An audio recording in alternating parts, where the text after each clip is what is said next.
Welcome, everyone, to the Superpowers for Good show. I am just thrilled to see you today. I'm your host, Devin Thorpe, and our guest today is Cyrus Kazi. He's the CEO and founder of Quantibly.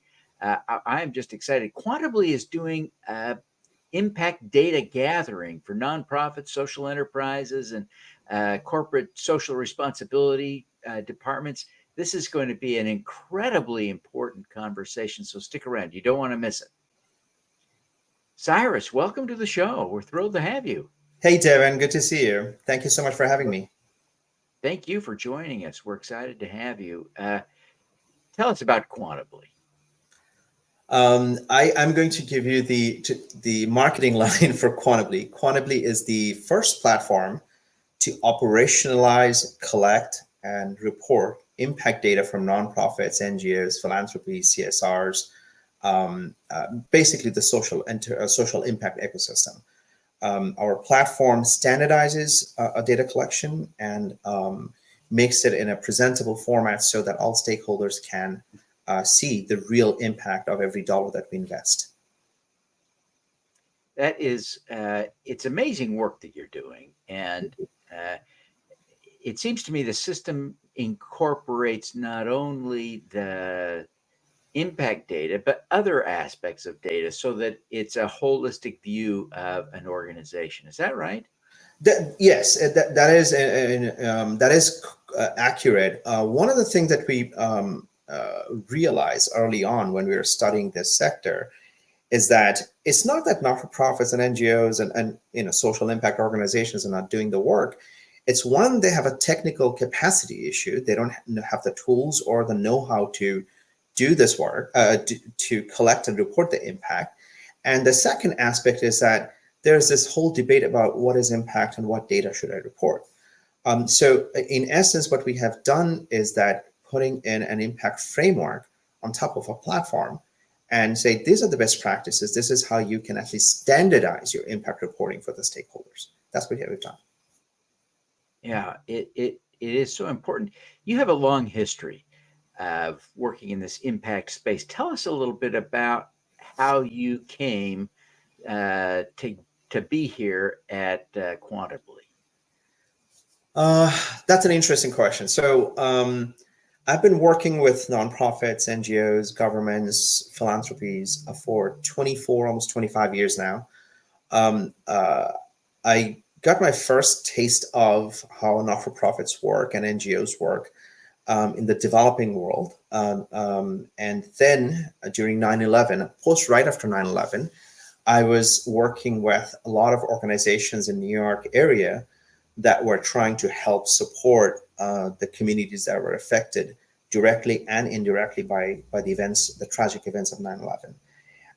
At that time, all I wanted to do was learn and lend my support. And eventually, I found myself working with government agencies as well as very large organizations.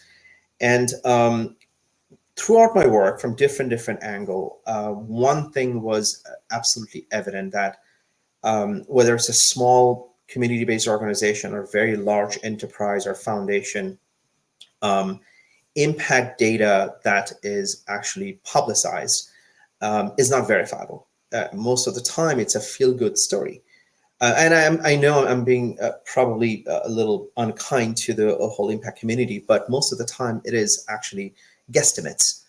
And as a data-driven, evidence-based person, it was kind of troublesome for me because we wanted to see the dollar for dollar impact that is happening. So if I'm contributing $100,000 for a cause in a faraway land or for a program that I believe in, I would like to see what impact, long-term impact it has generated. And that was not evident. So that's how my not-for-profit work led to my kind of research and development of Quantibly for 10, 15 years, if you will. Yeah, it really is important. I think every impact organization at some level knows that they have to be tracking this data. It's important. At the same time, I think many struggle to figure out how. And so maybe you could walk us through, just get a little bit under the covers, if you will, Right. for us and help us understand how Quantibly helps in the mechanics of tracking this system. It might sound like a sales pitch, but we want to know, how does it work to use Quantibly? And I should say, I'm honored, Cyrus, that you have included me on your advisory board. And I should say that I really Honor am. is ours. But please tell us a little bit about how it works. Sure. So the first point is that, yes, every single organization collects some sort of their outcome data or impact data, if you will. And because in most cases they are required to submit or present their outcomes and impact to their stakeholders, donors, government agencies, supporters, and what have you. Now, the way our platform works is quite different. And in the beginning, I said we're the first platform to operationalize it. And this is what I mean by that. In the impact analysis, impact framework space, there are many models of impact measurement. Some of them are great. Some of them are still in the development phase because academics are figuring this out. But there's one framework that almost every organization kind of agree on, and that is called the theory of change. And the theory of change process essentially tracks your resources, looks at the problem, sets certain assumptions, tracks activities and benchmarks, see the immediate, midterm, and the long-term outcomes of the work, the intervention, if you will. What we have done is set up a platform on top of that framework and collect the data, look at people, partnership, resources, fundraising, financial transparency, governance structure, and create a platform so that data is almost in real time being aggregated and measured against certain outcome benchmarks. So one good example is that if I'm an organization working to support children or youth, for example, and our goal is to serve, let's say, 100 kids, out of high school so that they go to college, reduce dropout rates, and what have you. Our platform tracks all the resources that is being invested into this 100 kids, and it tells me at any given time, are we on track to meet this outcome or not in a certain period of time? And then it can also keep track of that kind of like the post-graduation quality of life and all the activities, and then make the connection that, yes, our intervention at X time with this resources now resulted in this outcome, i.e. graduation, and now they are past college and so on and so forth. So that life cycle of the work, that picture is done in almost real time. The data is accumulated, aggregated, the analytics are presented.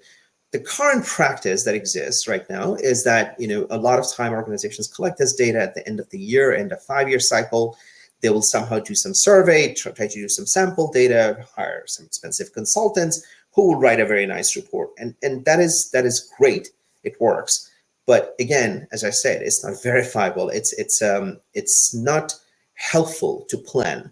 It's not helpful to see, is it really making an impact or not?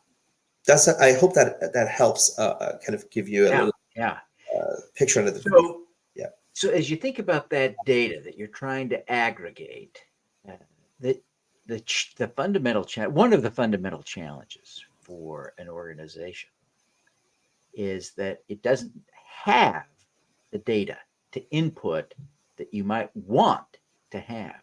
How do you address that? How does Quantibly help address that fundamental challenge that if you help a kid in 3rd grade, it's hard to know, what is it, 8 years later, 9 years later, when or if he or she graduates from high school. It's hard to know if they go to college. It's hard to know if they graduate from college. How do we address that with Quantibly?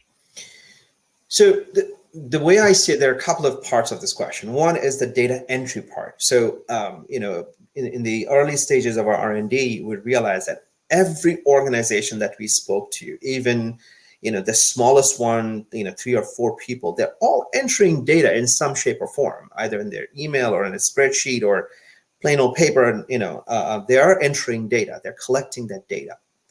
What we started to do is that give them a simple format so that it doesn't feel like, oh my God, I'm entering data into a database. So simplify that process, make the data entry part as part of the work, not an additional work. So that's the one. So it's very user driven in that sense. The second part is that in the platform itself, you can actually trigger different workflow and kind of like a longitudinal observation, if you will, to say, I want to follow up with this cohort of students or cohort of children after 2 years, 3 years, 5 years interval, and then go back to them to ask X, Y, and Z questions to collect my data. And that data doesn't disappear from our system just because it's been 8 years or 10 years. It just stays there. It's in your repository. And it has specific triggers to kind of go back and look at this information. What you have through Quantibly is that a simple data format, and that can connect with any other data format. Meaning, if you're entering data in a spreadsheet and you need that migrated into our platform, no problem. It's easy to import. You can do it. So you're not doing double work. You're just doing the work that you're already doing. So that's the first part. The second part is that we have a huge data sanitization, if you will. And one of the challenges that we immediately wanted to address is that two organizations are the same. So how do we get them to adapt to our methodology? Because we built Quantibly in collaboration with not-for-profits, that process became very, very evident. So we set up certain data standards, certain best practices that every organization must adapt to. So if they don't have data, it will be visible to them that they need to do this. So, and if they don't, of course, they're not going to have a full picture of their impact. So it is not data in, data out. It's more on the, hey, this is the data that you have, and this is how you should be putting in, formatting it so that you can see the impact of the outcome. So there's a bit of a capacity building education aspect that we have built into the platform. Yeah, this is really exciting. This is such a powerful tool for organizations that are trying to have impact and trying to tell their impact story over time. And this is a great way for even the smallest, youngest nonprofit social impact organizations to begin collecting that data so that they have that ability to tell the stories. If I may add, our platform isn't just for the not-for-profits. I mean, some of the earliest implementation that we have done is through philanthropies and CSRs, because they are giving out millions of dollars, billions of dollars to nonprofits and NGOs and social enterprises in terms of grants and contracts. And a lot of time, these philanthropies have difficulty kind of viewing the total impact of their investment, if you will, in real time. It's an end of the quarter, end of the year report, and at that time, there's very little they can do to make sure the organizations, the grantees, pivot in the way to achieving those outcomes. What we have done is also give foundations a bird's eye view of all their impact areas and how their grantees are performing, and almost in real time, so that in the event they need to intervene as investors in social impact, they can do so. They can talk to the grantee and say, hey, we are seeing this impact data, but that is off the mark, if you will. How can we help so that you can get back on track? That kind of preemptive approach doesn't exist at the moment. Yeah, that's brilliant. That's brilliant, and it's fun to see the breadth of application for Quantibly. This is exciting stuff. Well, listen, everyone, we are going to take a short break here, but when we come back, we'll be talking to Cyrus Kazi. Again, he's the CEO and founder of Quantibly. And when we come back, we'll talk to him about his superpower. So stick around. You don't want to miss this. Need money for your small business or startup? Learn how to raise capital on your own terms. Renowned attorney Jenny Casson will teach you how to fund your business without selling your soul. She'll share secrets learned over decades of fundraising. November 15th at 1 Eastern. Register today for free at thesupercrowd.com. Want to learn from the world's great changemakers? Find your superpower. Subscribe to the Superpowers for Good newsletter at superpowersforgood.com. Make your strengths into superpowers that will change the world. Join the super crowd today. Superpowers 4good.com. Join us at Supercrowd Baltimore to connect with community-focused business leaders and investors working to support diverse founders, social entrepreneurs, and community builders. Learn how to raise money from the crowd and how to invest like a pro. November 30th at the B&O Rail Museum. Register today at thesupercrowd.com. Welcome back, everyone. We're here with Cyrus Kazi today. Cyrus is the CEO and founder of Quantibly, a company that helps nonprofits, philanthropies, CSR departments, and social enterprises track their impact. So this has been a fascinating discussion. We're now going to shift gears a little bit and talk about his superpower. Cyrus, you've done a lot. You've had a long, successful career. You've been doing good. Oh my gosh, for 25 years now. Tell us a little bit, what do you see as your superpower? Thank you so much for your kind words. I don't know. I don't think I have any superpower. I think at some point through the process of, I guess, self-actualization, if you will, or maturity, I think empathy is very important to determine what impact you're going to have or what impact you're going to leave behind, essentially, in life. And I got into this not-for-profit world, into this data world and evidence-based impact work because I guess it's from a sense of empathy, not from a transactional point of view that I'm going to build a system and just make a ton of money. But from the understanding that the value creation is much more important than the bottom line in many cases, especially this case when it comes to social impact. And that comes from a sense of my empathy for people who are not as privileged as I am. I was born in Bangladesh. I come from a developing country. I have seen firsthand what poverty and hunger looks like. I have seen people around me and through my work what that looks like. So that helped shape the way I kind of see the world and figure out, is there anything that I can do to kind of help these people? People who sometimes, because of lack of access to resources, are still kind of struggling in many cases. And this is not just for the developing world. I'm in New York area, millions of people in our own country, they live below the poverty line. How do we change that? And it has to come from a sense of empathy for your fellow human beings and see if there's anything you can do. So if I had to talk about my superpower, I would say that empathy is my superpower. Well, that is a profoundly important superpower, and it's one that's difficult to master. I think about myself, and I've long, not always, but now, it's been a decade since I've been thinking I really need to develop that skill, and yet I continue to struggle with it. If you were going to offer some advice for expanding, building, strengthening your ability to manifest, feel genuine empathy, what would be your advice? Oh, that's a tough question. Let me see if I can answer that. I think that it's easy to think that you are on your own, or the things that you do, the decisions that you make don't necessarily impact others, or others' decisions don't impact you. I think that's a very narrow way of looking at life. Our decisions have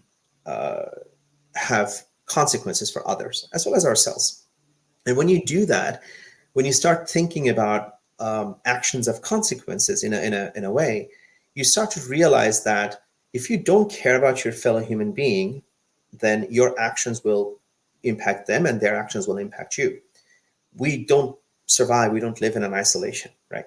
So for many years, I think either through some philosophical evolution that I had, I started to realize that whatever I am going to do I can't determine the end result, but as long as my empathy is there, my intentions are there. At least if I can do one good thing for my fellow human beings, I think that will make an impact. So it's a thought process. It's a practice. You constantly have to kind of think about, what can I do to move the needle, if you will.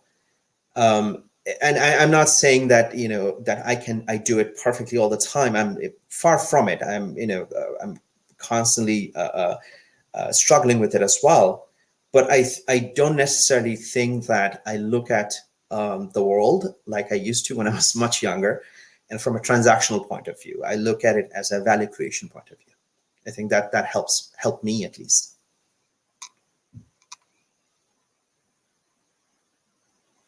Devin, you're on mute. I see. Thank you. I see how looking at the world differently is an important step in this process. As you think about your use of empathy, can you think of a specific example that illustrates how your deployment of empathy yielded an outcome that you're proud of or like to talk about? Well, I mean, that mixes the personal and professional areas. So the bit of a sad story, if you will. I used to work in child welfare early in my career, and my whole work involved preventing child abuse and neglect. In many communities, I've worked with indigenous Mexican population, West African, South Asian, and many other communities. And the work profoundly changed me in a sense that when I'm looking at child welfare, I started. It also almost kind of created a person inside me that needed to be the protector, if you will.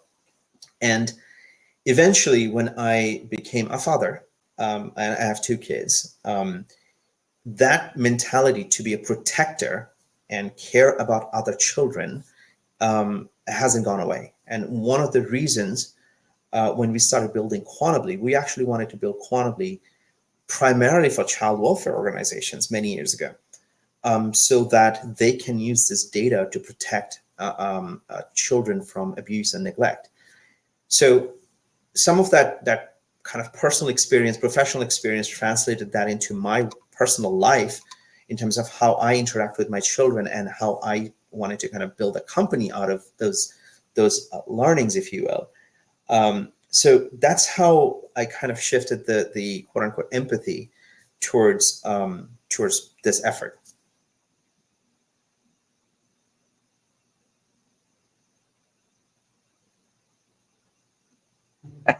I'm really grateful for your time, Cyrus. I really appreciate you being here and for your thoughts in this regard.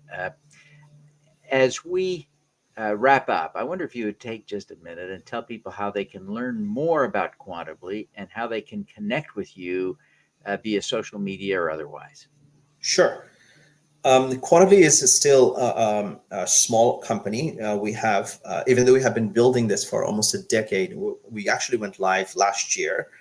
And Quantibly is currently being used in 47 countries with nonprofits, NGOs, philanthropies, and we are onboarding, inviting the larger impact community of philanthropists, donors, as well as investors, because we are in the middle of fundraising. So if you'd like to connect with me and talk to me more about it and how Quantibly can add value to your impact-driven work, please connect with me on LinkedIn, Cyrus Kazi. LinkedIn, my LinkedIn is open, or you can visit quantibly.com and just drop me a note. We are a small company. I'm probably going to be the one responding to your email. So always open to learning, always open to networking. Or if you know any foundations, not-for-profits who could benefit from Quantibly, please send them our way. We would really appreciate an introduction. Fantastic. Well, Cyrus, thank you so much for being with us today. We wish you every success in building and succeeding at the incredibly important work that you're doing, focusing us on measuring impact successfully. Thank you, Devin. Thank you so much for having me. All righty, let's do some good.